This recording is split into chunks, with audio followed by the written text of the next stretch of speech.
बोलने के लिए दिया एक बार और चिंतन का विषय बुद्धकालीन भिक्षुनियाँ। इसके विषय में मुझे लगता है कि आज का हमारा बौद्ध समाज अद्वितीय है।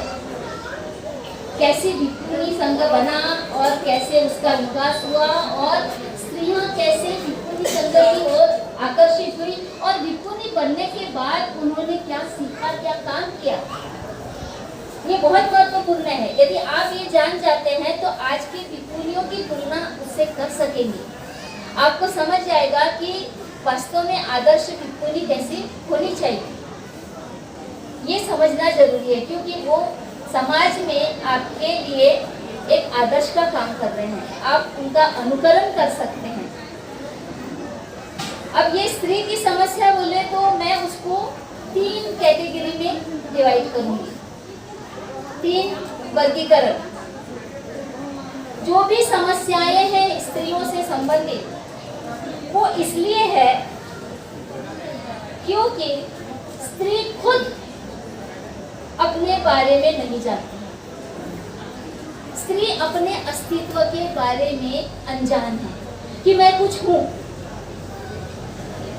जो समाज व्यवस्था चली आ रही है उस समाज व्यवस्था ने स्त्री के अस्तित्व को नकार दिया था। स्त्री उसके लिए केवल एक प्रजनन की वस्तु मात्र थी, बच्चे पैदा करना और घर संभालना। इसमें उसका अस्तित्व पूरी तरह से खत्म हो जाता था और ये परंपरा इतनी कठोरता से स्थापित की गई कि स्त्री को खुद ही ये महसूस नहीं हुआ कि वो एक इंसान है, एक व्यक्ति है। इसकी तुलना मैं उस बात से करूंगी, आप सब जानते हैं बाबा साहेब आम्बेडकर ने महाड़ का संग्राम किया। सबसे पहला आंदोलन जो महाड़ का संग्राम किया उसमें उन्होंने एक बात बोली है कि यह संग्राम केवल पानी के लिए नहीं है, तो किसके लिए है? मानवीय अधिकारों के लिए। और क्या कहते हैं कि हमारे समाज को जानवरों से भी बदतर समझा गया था, उसे इंसान ही नहीं समझा गया था। बिल्कुल उसी तरह से पूरे समाज में स्त्रियों को इंसान ही नहीं समझा गया और इसलिए वो खुद इस परंपरा में इतनी स्थापित हो गई कि भूल गई कि वो खुद इंसान है। वो अपने बारे में नहीं जान रही थी।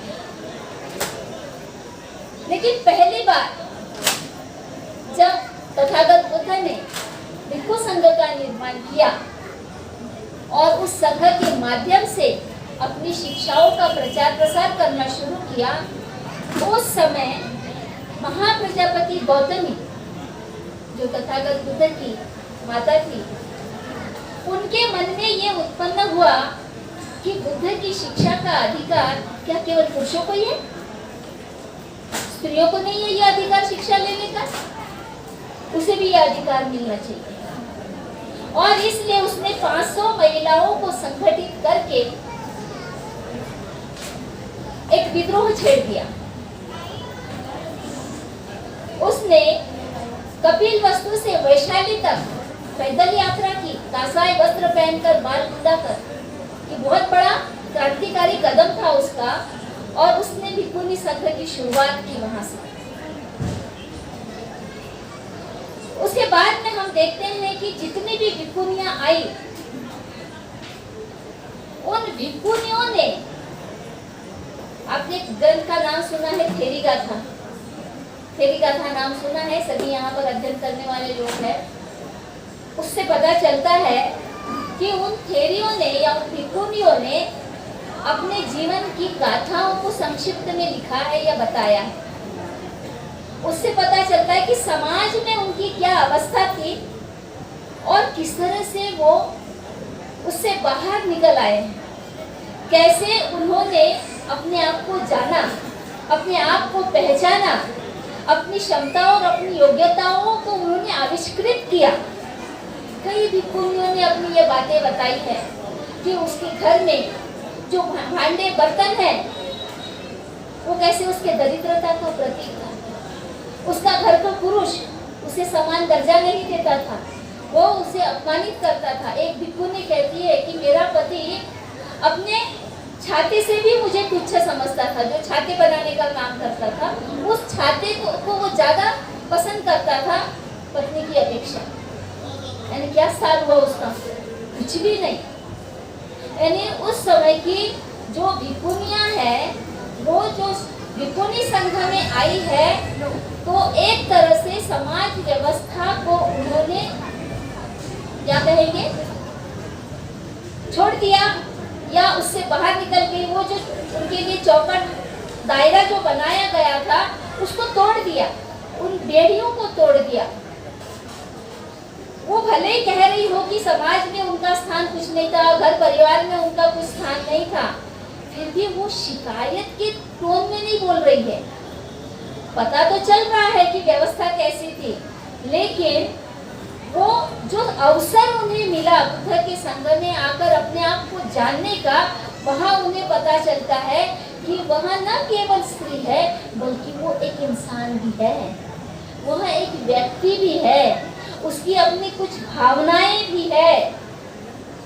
वो भावनाएं जो उसे दबानी पड़ती थी, जो समाज व्यवस्था ने दायरे बनाए थे कि स्त्री ने ऐसा ही करना चाहिए, स्त्री ने ऐसा ही रहना चाहिए, वो दायरे जो है उसने तोड़े। इसका मतलब है कि वो जो थोपी गई बातें थी उन्होंने उसको छोड़ दिया और एक व्यक्ति के रूप में उभर कर आए। इसलिए एक मेत्ता भिक्षुनी बोलती है कि तुम मुझे स्त्री के रूप में मत देखो, तुम मुझे मानव के रूप में देखो। मैं अब उससे स्त्रीत्व जो बोलते हैं उससे मैं कहीं आगे बढ़ गई हूँ। अब मैं उस पायरी पे नहीं हूँ, उस स्तर पे नहीं हूँ, उससे ऊंची उठ गई हूँ। मतलब स्त्री है तो स्त्रीत्व दिखाने के लिए बहुत कुछ समाज ने नियम बनाए हैं जो थोपे गए हैं। जैसे कि अभी एक मुद्दा उठा था कि वो साड़ी ब्लाउज ही पहनती है। पुरुष लोग समय के साथ बदल रहे हैं, अपना पहनावा बदल रहे हैं, अपना रहन सहन बदल रहे हैं, अपने विचार बदल रहे हैं, लेकिन स्त्री अभी भी समाज द्वारा थोपे हुए नियमों को ढो रही है, वो अपने कंधे पे लेके चल रही है। वो वास्तविकता नहीं है। एक इंसान के रूप में स्त्री और पुरुष दोनों समान हैं, दोनों में कोई अंतर नहीं है। अगर लिंग को छोड़ दिया जाए, दोनों की सोच या बुद्धि एक जैसी काम करती है, लेकिन स्त्रियों ने सोच लिया है कि जो उनके ऊपर नियम लगाए गए हैं वो उसका मूल स्वभाव है, वो जो नहीं है उसको मूल स्वभाव समझ के बैठी हुई है। इसलिए हम देखते हैं कि कभी कभी समाज में कई स्त्रियों के बीच में एक ऐसी स्त्री कुछ हटके दिखाई देती है, कुछ अलग दिखाई देती है, जो वो स्त्रियों की तरह नहीं लगती है, वो वैसा व्यवहार नहीं करती है, उसके रहन सहन में कुछ अलग दिखाई देता है। वो साड़ी पहनना पसंद नहीं करती है बल्कि वो पुरुषों की तरह पहनावा करती है, या उसका जो स्टाइल होता है चलने का वो नाजुक नाजुक सा नहीं होता है, वो रुबाब से चलती है। मोस्टली आप पुलिस वालों को देखेंगे या आर्मी ऑफिसर होगी, कोई लेडी आर्मी ऑफिसर, उसको देखेंगे तो उसमें आपको वो झलक मिलेगी कि उसका रुबाब कैसा होता है। वो स्त्री वाली नजाकत नहीं होती है। इसका मतलब ये हुआ कि आप स्त्री हो या पुरुष, जब वो बच्चा होता है उसको जिस तरह से आप पालन पोषण करेंगे, उसके ऊपर जैसे संस्कार करेंगे वो वैसा विकसित होगा। आप उसको स्त्री सुलभ बातें सिखाएंगे तो वो स्त्री की तरह हो जाएगी, आप उसे पुरुषों की तरह बातें सिखाएंगे तो वो पुरुषों की तरह हो जाएगी। आप स्त्री को, लड़कियों को गुड़िया खेलने के लिए देते हैं, बर्तन भांडे खेलने के लिए देते हैं और उसको बचपन से बोलते हैं कि तुम्हें ससुराल में अपने घर जाना है, ये तुम्हारा घर नहीं है, तो वो वैसे ही सोच लेकर बड़ी होती है। वो मान लेती है कि ये मेरा घर नहीं, मेरा घर वो है। ये थोपी गई बातें हैं उसके ऊपर में, ये प्राकृतिक नहीं है, ये पुरुषों ने बनाई हुई नियमावली, पुरुषों ने बनाई हुई व्यवस्था है जो स्त्री पर थोपी जाती है। और खुद स्त्री इसके बारे में अनजान है, इसलिए वो बोलती है कि मैं स्त्री हूँ तो मुझे ऐसा ही कपड़ा पहनना है, मुझे ऐसे ही बैठना है, मुझे ऐसे ही चलना है, मैं ये नहीं कर सकती, मैं वो नहीं कर सकती। किसने बताया? प्रकृति ने बताया क्या कि खाना केवल स्त्री बना सकती, पुरुष नहीं बना सकते? आज बड़े बड़े होटलों में देखो कौन खाना बनाता है, पुरुष बना रहे हैं, है ना। मतलब सीखने से कोई कुछ भी हो सकता है। कल तक के तो हमारे समाज को बोले कि ये पढ़ने लिखने के योग्य ही नहीं है, ये दलित लोग है, दरिद्र लोग है और इनकी बुद्धि नहीं होती है, ये पंडित हो नहीं सकते, ये विद्वान हो नहीं सकते, ऐसा कहा गया ना हमारे समाज को। लेकिन जहां अवसर मिला, ज्योतिबा फुले, सावित्री आई और बाबा साहब ने साबित कर दिया कि अवसर मिलने पर विद्वत्ता हमारी भी विकसित हो सकती है, हम भी पंडित हो सकते हैं। बात अवसरों की है, आप क्या संस्कार देते हैं। तो जो हम पर थोपा गया है उसे वास्तविकता ना समझे। वास्तविकता क्या है ये जानने के लिए हमें अपने भीतर झांकना पड़ेगा कि क्या वाकई में ऐसी हूँ, क्या मैंने कुछ ऐसी बातें तो नहीं है जो सही लगती है, अच्छी लगती है, लेकिन मैंने उसको दबा दिया है, मैं वो कर नहीं रही हूँ।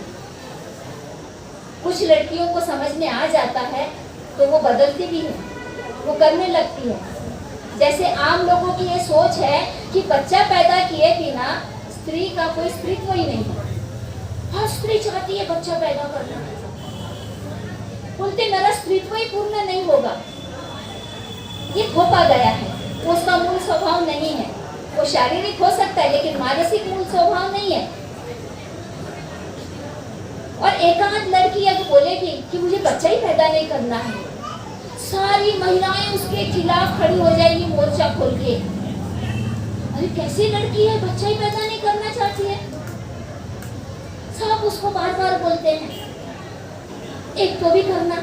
यह अनुभव की बातें हैं, ये किताबों में पढ़ी हुई बातें नहीं, प्रैक्टिकल बातें हैं। उस लड़की के पीछे पड़ जाते हैं, अरे एक तो भी बच्चा करना। किसको दिखाना है कि मैं माँ बन सकती हूँ?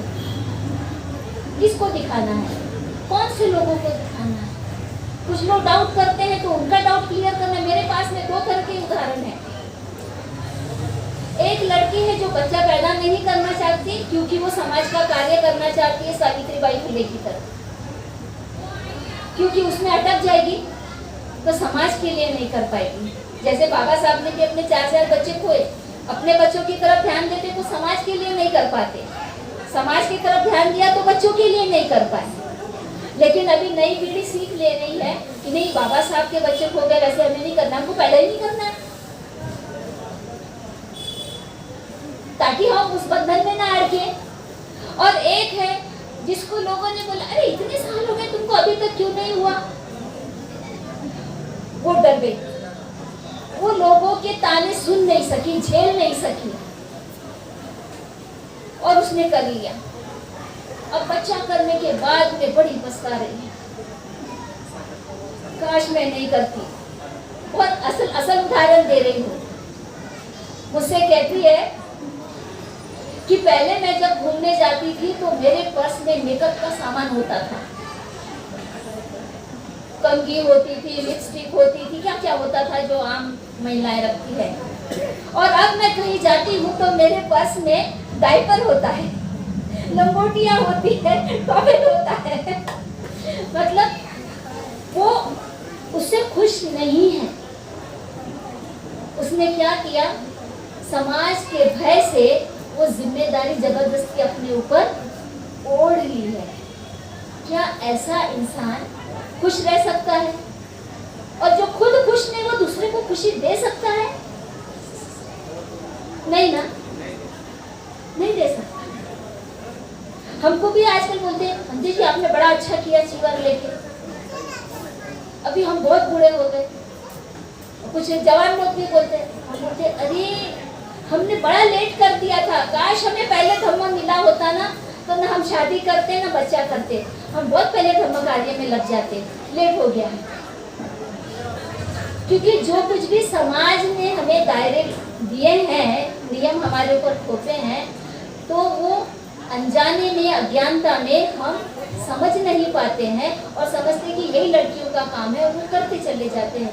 बहुत देरी से कभी कभी समझ में आता है कि मैं इस काम के लिए नहीं बनी, मैं जिस काम के लिए बनी हूँ वो काम मुझे करने दो ना। यदि मैं पढ़ाने के लिए बनी हूँ तो मुझे पढ़ाने दो। अगर मुझे देश की रक्षा करने में इंटरेस्ट है तो मुझे आर्मी में जाने दो। मुझे लोगों के स्वास्थ्य की रक्षा करनी है तो मुझे डॉक्टर बनने दो।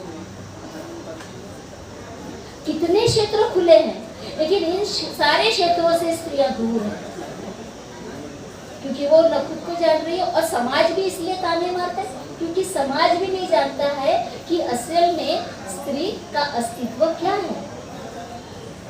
समाज भी यही बोल रहा है कि स्त्रियों ने ऐसा ही करना चाहिए। इसकी गहराई में कोई गया ही नहीं कि ये सब मानव निर्मित है। कुछ लोगों ने अपने फायदे के लिए ऐसे नीति नियम बनाए हैं कि ये इन्होंने करना है, ये इन्होंने करना है। अब उसको तोड़ने का समय तब आएगा जब हम इन बातों को चर्चा में लाएंगे और हिम्मत करेंगे। बोलने तो जो बोलना है, वो जो थेरियों ने जो लिखा है ना, थेरी गाथा में बड़े खुल के बोला है उन्होंने, मुझे इंसान समझो, स्त्री नहीं। और मेरे अंदर की जो वासनाएं थी उसको तो मैंने कब का हरा दिया। अब तुम क्या मुझे बोल रहे हो कि मैं अपने बच्चों के पास में जाऊं, बच्चों की याद करूं या पति की याद करूं। वो अब मेरे किसी मायने नहीं रहे, वो मेरे लिए निरर्थक हो गए हैं। एक समय सबके जीवन में ऐसा आता है कि ये चीजें सारी निरर्थक लगने लगती है और आदमी उससे ऊपर उठकर सोचने लगता है। तब वो न स्त्री रहता है न पुरुष रहता है, वो मानव होता है। और जो मानव समाज के लिए, समाज के हित में अपना सर्वस्व त्याग कर काम करता है, बाहर निकलता है सब कुछ छोड़कर, वो महामानव कहलाता है। जिसमें कि पहला उदाहरण हमारे तथागत बुद्ध का आता है। तथागत बुद्ध ने कहा था कि परिवार में जो लड़ाई झगड़े होते हैं वो रोज होते हैं। देश पर तो कभी कभी युद्ध होता है ना, दो राज्यों में कभी कभी युद्ध होता है, लेकिन परिवार के झगड़े जो होते हैं उसके कारण मुझे खोजने हैं, उसके उपाय मुझे बताने हैं। इसलिए उन्होंने घर जाने का विचार छोड़ दिया था, इसलिए वो हमेशा के लिए भिक्षु बनकर रहे। और फिर उन्होंने जो संघ बनाया उनको बोला सरत भिक्षवे चारिकम बहुजन हिताय बहुजन सुखा, बहुजनों के हित और सुख के लिए चलते चलो, चलते चलो, काम करते चलो। अब ये उस समय 2600 वर्ष पहले का जो चित्र है, एक बड़ी क्रांति हुई है स्त्रियों में। जो भिक्षुनियां बनी उन्होंने बहुत बड़ा परिवर्तन लाया, एक से बढ़कर एक। कुंडल केसा जैसी, खेमा जैसी जो भिक्षुनियां हुई, उन्होंने अपनी विद्वत्ता बताई। वो वाद विवाद करती थी, वो लोगों को ऐसे सुंदर तरीके से व्याख्या करके धर्म बताती थी कि लोग प्रभावित हो जाते थे। मतलब उन्होंने लोगों की जो सोच है उसके ऊपर फुल स्टॉप लगा दिया कि स्त्रियां पढ़ लिख नहीं सकती, स्त्रियां विद्वान नहीं हो सकती, एक फुल स्टॉप लग गया उसको। लेकिन कालांतर में बुद्ध धर्म का ह्रास हुआ और फिर से ब्राह्मणिज्म आ गया, फिर औरतों को पीछे धकेला गया। ये जो पूरा मध्य काल था, पहली शताब्दी से लेकर तो 19वीं शताब्दी तक हम देखते हैं कि स्त्रियों को फिर से दुय्यम स्थान देकर उसे पीछे धकेला गया, शिक्षा से वंचित किया गया। और फिर एक नए सितारे ने आकाश में जन्म लिया, ज्योतिबा फुले ने, सावित्री आई ने। ज्योतिबा फुले का काम की जितनी प्रशंसा की जाए कम है। उन्होंने स्त्रियों के लिए, वो भी अछूत स्त्रियों के लिए शिक्षा की। पहले अपनी पत्नी को उन्होंने शिक्षित किया। आज हम देखते हैं कि लोग लड़की देखने जाते हैं ना, तो ये देखते हैं कि वो मेरे घर का काम करेगी कि नहीं करेगी, मेरे माँ को संभालेगी नहीं। अब मेरी माँ बूढ़ी हो गई है, मेरी माँ से रोटी बनाना नहीं होता है, इसलिए बहू लाना है ताकि वो रोटी बना के खिला सके। ये सोच है आप, मैं गलत कह रही हूँ क्या? लड़की देखते समय दिमाग में यही रहता है। ज्योतिबा फुले कौन बनेगा? जो कहेगा कि तू पूना में टीचर ट्रेनिंग लेने के लिए जा, मेरी फिक्र मत कर, मैं अपने हाथ से रोटी बनाऊंगा। कितने पुरुष हैं ऐसे? कोई नहीं है, कोई नहीं है। क्योंकि वो बोलती मैं टीचर ट्रेनिंग के लिए जाऊंगी पूना में, तो तुम्हारी रोटी कौन बनाएगा? तुमको रोटी बनानी नहीं आती है, तुम खाना नहीं खाओगे, इसलिए वो बोलते मुझे सिखा और फिर जा। वो खुद भाकर बनाना सीखते हैं और फिर बोलते थे कभी मुझे आ गया है, अब तू पढ़ाई करने के लिए जा। ऐसे ज्योतिबा फुले की हमें समाज में ज़रूरत है। ये बड़ी क्रांति, मतलब जो समाज की पारंपरिक सोच है उसको इन्होंने चोट पहुंचाई, उसके दायरों को तोड़ दिया ज्योतिबा फुले, और उनका सहारा मिला, उनका सहयोग मिला, इसलिए सावित्री आई, फिर वो काम कर पाई। और औरतों को बोलती है कि रूढ़ी परंपराओं से निकलो, अपने अस्तित्व को जानो, तुम बहुत कुछ कर सकती हो। कौन कहता है कि तुम्हारे अंदर में वो बोधि का बीज नहीं है जो इतना पनपेगा, इतना पनपेगा, इतना बड़ा वृक्ष होगा कि तुम अपने साथ साथ पूरे समाज को शिक्षित कर दोगे। सच है ये। और उसके बाद में हम आम्बेडकर युग में कदम रखते हैं तो और ज्यादा हमें आश्चर्य होता है कि बाबा साहेब आम्बेडकर ने स्त्रियों का इतना अध्ययन किया, मतलब जाति पर तो उन्होंने अध्ययन किया लेकिन स्त्रियों पर भी बड़ा अध्ययन किया। वो कहते हैं कि स्त्री को यदि शिक्षित किया जाए तो वो अपनी प्रगति करती है और उसकी प्रगति से हम समाज की प्रगति का मोजमाप कर सकते हैं। लेकिन मुझे लगता है कि आज के कार्यकर्ता इस बात को केवल बोलते हैं, कृति में नहीं ला रहे हैं। मतलब मैं हर कार्यक्रम में देखती हूँ स्टेज पर केवल पुरुष होते हैं, समिति में भी सारे पुरुष होते हैं, महिलाएं नहीं होती है। बड़ी बड़ी संस्थाएं मैंने देखी है उसमें महिलाओं का प्रतिनिधित्व नहीं होता है, स्टेज पर नहीं होता है। हालांकि हमने अपने अपने घरों में अपनी लड़कियों को पढ़ाया है, लेकिन हमारी लड़कियों को जब वो बहू बन जाती है हम घर में कैद कर लेते हैं। लड़की होती है तब तक आती है, लेकिन जब बहू बन जाती है नहीं आती है। कहाँ से आई है ये परंपराएं? ये आज की समस्या है ना आज की समस्या। जब रैली निकली तो मैं नोटिस कर रही थी कितने जवान आए हैं और कितने बूढ़े आए हैं। सबके बच्चे अपने अपने घर में, सबके बेटी बहू सब अपने अपने घर में हैं। क्या सच में हम लोग आगे बढ़ रहे हैं? बाबा साहब ने इतना बड़ा काम कर दिया, हिंदू कोड बिल लिखा और हिंदू कोड बिल में उन्होंने महिलाओं को वो सारे अधिकार दे दिए जो जो एक बेटे को मिलने चाहिए, मिलते हैं, है ना। पिता के संपत्ति में बराबर की हिस्सेदारी। ये बहुत बड़ी समस्या है कि आज भी पिता बेटे को ही संपत्ति देता है, बेटी को नहीं देता है। और जब बेटी मांगने जाती है तो सारे उससे नाराज हो जाते, कहते आज से तुम्हारे लिए ये दरवाजे बंद। और फिर वो लड़की की इतनी भावनाएं जुड़ी होती है कि वो बोलती है कि 2 पैसे के लिए मैं अपने रिश्तेदारों को नहीं छोड़ सकती, अपने माता पिता भाई बहन को मैं छोड़ नहीं सकती। तो बताओ किसका त्याग कितना है। एक तो उसने अपने पिता का घर छोड़ के अनजाने घर में गई, अनजाने घर में अनजाने लोगों की सेवा की, उनको अपना बनाया और फिर अपने भी छूटे नहीं, इसलिए वो संपत्ति का त्याग कर रही है। और बाबा साहब ने इसलिए बराबरी का अधिकार दिया, कानून दिया, लेकिन अभी इम्प्लीमेंट उसका नहीं हुआ। आज भी ये समस्या बनी हुई है। और दूसरा ये कि बच्चे पैदा करे ना करे ये स्त्री की मर्जी पर निर्भर होना चाहिए।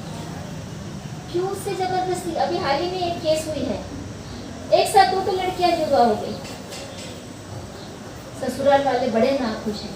मतलब 21वीं सदी में भी ऐसी सोच, जो अपने आप को बुद्धिस्ट कहते हैं। अन्य लोग अगर ऐसा सोचते हैं तो हमको उतना बुरा नहीं लगता है, लेकिन जो अपने आप को बुद्धिस्ट बोलते हैं, जो समाज में काम कर रहे हैं, कार्यकर्ता है और बोलते हैं कि हम बाबा साहब के कारवा को आगे लेके जा रहे हैं, कैसे आगे लेके जा रहे हैं? कि आप अपने घर में 2 बेटियां पैदा होती है तो नाखुश होते हैं। आपको सबको मालूम है राजा प्रसेनजीत को दिया हुआ उपदेश बुद्ध का।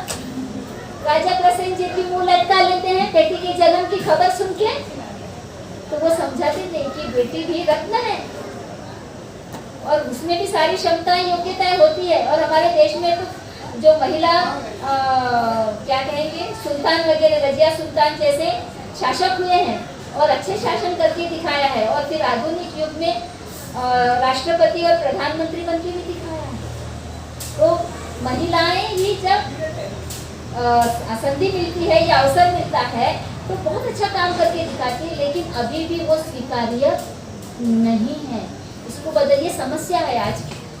जो लड़कियां या स्त्रियां अपनी योग्यता को समझती है और उन दायरों को तोड़ती है, तो समाज को भी जागना पड़ेगा कि उनको सपोर्ट करे। उसमें क्षमता है तो उसको आगे बढ़ाए। शाहू महाराज ने, बाबा साहब ने क्षमता और योग्यता देखी थी, इसलिए उनको स्कॉलरशिप दी थी, है ना। सब में नहीं होती है, और ये भी है कि सभी पुरुषों में भी नहीं होती है। जैसे सभी महिलाओं में नहीं होती है, वैसे सभी पुरुषों में भी नहीं हो सकती। जैसे हम कहते हैं कि ब्राह्मण जाति से ब्राह्मण हो गया, जरूरी नहीं कि वो बहुत विद्वान हो, उसको सब आता हो, वो पूजनीय या वंदनीय हो। हम बोलते हैं ना, जब उनकी आलोचना करते हैं तो वो तो कर्म से होना चाहिए, बुद्धि से होना चाहिए, शील से विद्वान होना चाहिए, तब वो पूजनीय होगा। वैसे ही आज का पुरुष भी, लेकिन हम हमारे बौद्ध संस्कृति में ये फर्क आज भी देख रहे हैं। कुछ लोग, हमारा अनुभव है, आज भी भिक्षुओं के हाथों कर्मकांड कराना चाहते हैं, पूजा पाठ कराना चाहते हैं। वो समझते हैं कि स्त्रियां अपवित्र होती है, भिक्षुनियां अपवित्र होती है, इनके हाथ से कराने से वो पुण्य लाभ नहीं होगा जो भिक्षुओं के कराने से होगा। मतलब सारी बुद्धि कहाँ पर आ गई है? यहाँ है या नीचे है? सारी बुद्धि कमर के नीचे है। अरे आप मुंडी हिला रहे हैं। ये वास्तविकता है कि थाईलैंड में हाल ही में एक व्यक्ति वहां गए भिक्षु, और उन्होंने हमें आकर बताया कि वहां के लोग कहते हैं कि बुद्धि यहाँ नहीं, कमर से नीचे होती है, और इसीलिए स्त्रियों को भिक्षुनी बनने का अधिकार नहीं है। ये सारे थेरवादी राष्ट्रों में कहा जा रहा है। कहाँ पहुंचे हैं हम लोग? अभी भी कितनी मिथ्या दृष्टि है। बात हम लोग सम्यक दृष्टि की करते हैं, लेकिन सम्यक दृष्टि अभी आई नहीं है। वास्तविकता से बहुत दूर है। जो थोपे गए विचार है उसी को मान रहे हैं, उसी को सच समझ रहे हैं। उसको सच समझने मतलब मिथ्या दृष्टि में है आप। और भारत एक ऐसा देश है जहाँ पर हिंदू कोड बिल लिखा गया महिलाओं के फेवर में, और बाद में संविधान लिखा गया जहाँ पर महिलाओं को पुरुषों के बराबर में हक दे दिया गया। वहाँ पर एक लाइन है, भारत में जो भारत का नागरिक है, फिर वो स्त्री हो या पुरुष हो, वह लिंग के आधार पर भी भेदभाव नहीं कर सकते। भाषा के आधार पर नहीं कर सकते, प्रांत के आधार पर नहीं कर सकते, रंग के आधार पर नहीं कर सकते, वैसे ही लिंग के आधार पर भी भेदभाव नहीं कर सकते। ये हमारे कॉन्स्टिट्यूशन में लिखा हुआ है। इसके बावजूद भारत एक थेरवादी राष्ट्र होने का दावा करता है, खास करके भिक्षु संघ, और उसमें उनकी ये मान्यता है, उनके द्वारा तथाकथित भिक्षुओं के द्वारा बनाई हुई ये मान्यता है कि स्त्रियां भिक्षुनी नहीं हो सकती, जबकि 2600 वर्ष पूर्व बुद्धा ने बनाया है। तो आपको इस बात पर जोर देना पड़ेगा कि कहाँ हम समाज के थोपे हुए नियमों को मान रहे हैं। अगर आपको लगता है कि समाज का थोपा हुआ नियम है, ये प्राकृतिक नहीं है, तो उसके खिलाफ आपको कदम उठाना पड़ेगा, अन्यथा ये समस्याएं नहीं सुलझेगी। समस्याओं को सुलझाना हमारा मकसद है, क्योंकि स्त्री और पुरुष प्रकृति की ताकत है, शक्ति है। एक ही व्यक्ति आगे बढ़ेगा झंडा लेकर, तो क्या हम विजयी होंगे? नहीं, दोनों ने साथ में बढ़ना है। क्या एक स्त्री अकेले बच्चा पैदा कर सकती है, या एक अकेला पुरुष बच्चा पैदा कर सकता है? दोनों को साथ में आना पड़ता है। मतलब प्रकृति का नियम ही ऐसा है कि नर और मादा इकट्ठा आते हैं तभी सही रिजल्ट आता है। मतलब दोनों एक दूसरे के पूरक है, ना कि विरोधी है। एक दूसरे को सहयोग करेंगे तब सृष्टि आगे बढ़ेगी। और सृष्टि के नियम ये कह रहे हैं, और हम सृष्टि के नियमों के अगेंस्ट में जा रहे हैं। जो मानव निर्मित है उसको हम मान रहे हैं, तो उसको समझ के उन दायरों को तोड़ना पड़ेगा। तो हमारे सारे हक और अधिकार समझने पड़ेंगे। हमारे घर से शुरुआत करें, क्योंकि बुद्धा ने बोला कि परिवार में ज्यादा कला है। तो घर से शुरुआत करें कि क्या हम अपने बहू बेटियों को एक आज़ादी दे रहे कि उसकी योग्यता और क्षमता के अनुसार वो अपना करियर चुन सके, कुछ बन सके। अगर वो पढ़ना चाहती है तो उसे पढ़ने दें। नहीं तो बोलेंगे कि नहीं, इतने साल की हो गई, अड़ोसी पड़ोसी रिश्तेदार आते, तुम्हारी बेटी इतनी बड़ी हो गई, इसकी शादी नहीं करनी है क्या? आ जाते दबाव में और ढूंढने लग जाते हैं। ये दबाव में मत आओ, आप बुद्धिस्ट हो गए। बुद्धिस्ट आदमी किसी के दबाव में नहीं आता है। बुद्धिस्ट आदमी फ्री होता है, फ्री, आजाद होता है, स्वतंत्र होता है, सोचने के लिए भी और करने के लिए भी। लेकिन उसकी एक कसौटी होती है, उसके सोचने और करने की, और वो कसौटी होती है कि वो बहुजन हिताय बहुजन सुखाय होना चाहिए। वो नुकसानदायक नहीं होना है। अगर आपकी बेटी की शादी आप नहीं करके उसको पढ़ने दे रहे हैं, उसको अपने पाँव पर खड़ा होने दे रहे हैं, तो ये हानिकारक नहीं है, ये हितकारक है। कल को अगर वो शादी भी करती है और उसकी जिंदगी में अगर कोई समस्याएं आती है तो वो स्वावलंबी रहेगी, तो उसको स्ट्रगल करना आसान होगा। आज क्या होता है कि वो अपने पैर पे खड़ी नहीं है, स्वावलंबी नहीं है, ना उसके नाम पर घर है, ना जमीन है, ना कुछ भी नहीं है उसके नाम पे। तो बड़ी डरी डरी से रहती है कि मैं अगर कोई बात मुझे पसंद नहीं आ रही है और मैं ये नहीं करती हूँ तो मुझे घर से निकाल दिया जाएगा। जब घर से निकाल देते हैं तो उधर माता पिता भी क्या कहते हैं, ये तुम्हारा घर नहीं, जहाँ दिया वहीं पे मरो। सीधा बोलते वहीं पे मरो। कहाँ है हमारा अस्तित्व? कुछ बचा फिर? आप एक साधन की तरह इस्तेमाल हो रही हैं। आप साधन न बनिए, साध्य बनिए। आप साधना करती है ना, वो साधना भी एक साधन है जो आपको वास्तविकता से परिचय कराएगी कि आप क्या हो और आपको क्या प्राप्त करना है। आपको निब्बान भी प्राप्त करना है तो आपको जीते जी वाला निब्बान प्राप्त करना है कि जीते जी आपको सुख चाहिए। लोगों के सामने दबाव में आकर झुक झुक कर अपनी मर्जी के खिलाफ कुछ भी करते रहने से कि आपको निब्बान मिलेगा? मरने के बाद किसने देखा कहाँ स्वर्ग है कहाँ नरक है?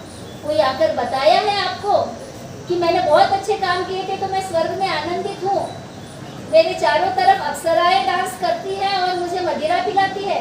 ऐसा किसी ने आके बताया है आज तक? नहीं बताया ना। कोई आता होगा लौट के तो बताएगा ना, कोई आता ही नहीं। कोई ये भी नहीं कहता है कि मैं बहुत शराब पीता था और बहुत मारपीट झगड़ा करता था तो मैं नरक में हूँ और मुझे पकोड़े की तरह गरम तेल में तला जा रहा है। ऐसा कोई आकर बताता है? नहीं बताता। वो भ्रामक कल्पनाएं हैं और हम उसमें फंसे हुए हैं। कुछ भ्रामक कल्पनाएं ये भी है कि मेरा पुनर्जन्म नहीं होगा। अरे पुनर्जन्म तो हम जीते जी कर रहे हैं। हम हमारे जैसा बच्चा पैदा कर रहे हैं, वही हमारा पुनर्जन्म है। वही तो हमारे जैसे दिख रहे हैं, हमारे जैसे रूप गुण लेकर, हमारा ही अंश है ना वो। जैसे किसी बीज को हम जमीन में डालते हैं और जो पेड़ उगता है उसमें जो फल लगते हैं उसमें वो बीज के ही तो गुण आते हैं, तो वो बीज का वो फल पुनर्जन्म ही हुआ। और कितनी बड़ी मात्रा में होता है, चाहे जितने पेड़ भर के, तो पेड़ है वही, पेड़ भर के फल लगते तो अच्छा लगता है, लेकिन इंसानों के ज्यादा बच्चे हो तो अच्छा नहीं लगता है, क्योंकि हम यहाँ पर देश के कानून से बंधे हुए हैं। अगर ज्यादा पॉपुलेशन हो जाएगा तो हमारी समस्याएं और बढ़ जाएंगी। इसलिए बुद्धिस्ट व्यक्ति बुद्धि का उपयोग करता है, वो सोचता है, समझता है कि उसके लिए क्या सही है क्या गलत है। जितने कम बच्चे उतने अच्छे, उसको ही अच्छे से पढ़ाना लिखाना है, लड़का हो लड़की हो, और उसी को अच्छा नागरिक बनाना है और उसके हाथ में ये धम्म की धुरा भी देनी है। नहीं तो फिर क्या होता है कि बच्चे एक तरफ जाते हैं और हम एक तरफ जाते हैं। अब वो समझ रहे हैं कि ये बूढ़ों का धर्म है, यहाँ पूजा पाठ कर्मकांड होता है और हम साइंस पढ़ने वाले बच्चे तो हमारे यहाँ पे कुछ काम नहीं, इसलिए वो यहाँ आते नहीं हैं। समझ रहे हैं ना मेरी बात? तो समस्याएं ऐसी है कि कुछ मामलों में स्त्री खुद के बारे में नहीं जानती है और कुछ मामलों में वो जानती है लेकिन समाज उसके बारे में नहीं जानता है सही से, इसलिए वो समस्या उत्पन्न करता है। और कुछ मामले ऐसे हैं जिसमें समाज कुछ जानता नहीं। ये तीनों की जो अज्ञानता है, ये अज्ञानता हमें दूर करने की जरूरत है कि स्त्री और पुरुष ये प्राकृतिक है और प्राकृतिक बातों को ही उन्होंने अपनाना चाहिए और जो नीति नियम अनावश्यक हो उनको छोड़ देना चाहिए। मेरा भाषण लंबा हो गया है, इसलिए मुझे लगता है कि इसे अभी रोकना चाहिए। आशा करती हूँ कि आप लोग मेरी बातों का चिंतन करेंगे, मनन करेंगे, क्योंकि सबके पास में ये है, बुद्धियाँ हैं, कमर से नीचे नहीं है, स्त्री पुरुष दोनों ही चिंतन करेंगे और आपको जो सही लगे उसे लेना है। देखो, आपकी बहू और बेटी को आज़ादी देकर उसको प्रोत्साहित करके आज के हिसाब से कैसे रहना है, तो आपकी मित्रता बढ़ेगी और आपके घर में सुख शांति आएगी। सभी के प्रति आज के इस मंगल अवसर पर मंगल कामना करते हुए मैं अपने शब्दों को यही विराम देती हूँ। मुझे यहाँ बुलाया, इतना मान सम्मान दिया, एक स्त्री होने के बाद भी, एक विपुरी होने के बाद भी मुझे आपने मान सम्मान दिया, तो मुझे लग रहा है चित्र कुछ बदल रहा है, समझने की कोशिश हो रही है। कुछ हम अपने आप को समझ रहे हैं, कुछ आप हमें समझ रहे हैं कि स्त्रियाँ ऐसी भी हो सकती हैं, विपुनी ऐसी भी हो सकती है, जो विद्वान हो सकती है या दो बातें काम की बता सकती है। ये अवसर देने के लिए मैं आप सभी की बहुत बहुत आभारी हूँ। धन्यवाद। जय भीम, नमो बुद्धाय।